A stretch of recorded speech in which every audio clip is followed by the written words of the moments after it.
মা শব্দটা দেখে আরিয়া থমকে যায়। সে ভেবে পায় না মা নিয়ে সে কি বলবে। তখনই সবাই আরিয়াকে চেয়ার আপ করতে থাকে, কিন্তু আরিয়া কিছুই বলতে পারে না। এরই মধ্যে শুভ ওখানে চলে আসে আর মা নিয়ে খুব সুন্দর একটা কথা বলে।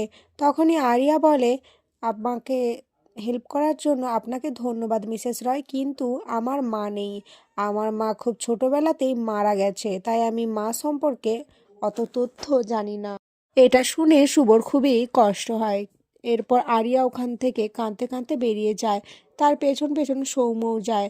সৌম্য গিয়ে দেখে আরিয়া ফাঁকা ঘরে বসে কান্না করছে। সৌম্য বুঝতে পারে মিসেস রয়ের সাথে আরিয়ার কিছু একটা রয়েছে সম্পর্ক। তার জন্যই আরিয়া এত কষ্ট পাচ্ছে। এমনকি মিসেস রয়ও খুবই কষ্ট পাচ্ছে। অপরদিকে শুভও এসে দেখে সৌম্য কীভাবে বাঁশি বাজিয়ে আরিয়ার মনটা ভালো করার চেষ্টা করছে। শুভ বুঝতে পারে আরিয়া হয়তো সৌম্যকে ভালোবাসে। এরপর শুভ ওখান থেকে চলে যায়। বাড়িতে এসে দেখে কেশব, আদি, বাড়ির সকলে মিলে শ্রীয়ের জন্য তার ঘরটা সাজাতে চাইছে। তখন শুভ বলে, কিন্তু ঘর তো সাজানোই রয়েছে। কেশব বলে, এখন তো আমার বোন বড় হয়েছে, তাই না মা? যখন ও এই বাড়িতে আসবে তখন যদি দেখে যে ওর সমস্ত জিনিসপত্র এরকম ছোট বাচ্চাদের মতো, তখন তো ও বলবে, না আমি তো এখন বড় হয়ে গেছি, তাই না? এরপর শুভ বুঝতে পারে কেশব একদম ঠিক কথাই বলছে। এরপর সকলে মিলে আরিয়ার ঘরটা সুন্দর করে সাজিয়ে দেয়। এরই মধ্যে দেখা যায় কেশবের ফোনে কেউ মেসেজ করেছে, যেটা দেখে কেশব খুবই টেনশন করছে। শুভ এটা খেয়াল করে শুভ কেশবকে কিছু বলতে গেলে কেশব এড়িয়ে ওখান থেকে চলে যায়। অপরদিকে আরিয়া খুব ভালো লাগছিল সৌম্যর সাথে সময় কাটাতে, তাই তাদের খেয়ালই থাকে না কত রাত হয়ে গেছে।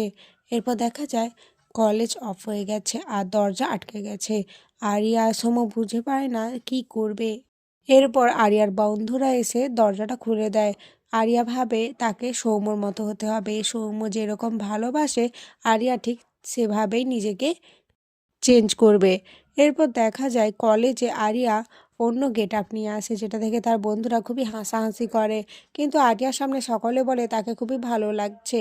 এরপর আরিয়া সৌম্যর কাছে গিয়ে সৌম্যকে প্রপোজ করে, কিন্তু সৌম্য আরিয়াকে বলে দেয় সে এই সম্পর্কতে রাজি নয়। সে আরিয়াকে রিজেক্ট করে দেয়।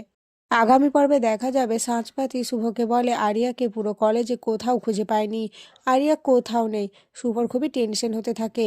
অপরদিকে দেখা যায় সৌম্যর কাছে গিয়ে আরিয়া অজ্ঞান হয়ে যায়। আর এখানেই আজকের পর্ব শেষ হয়ে যায়।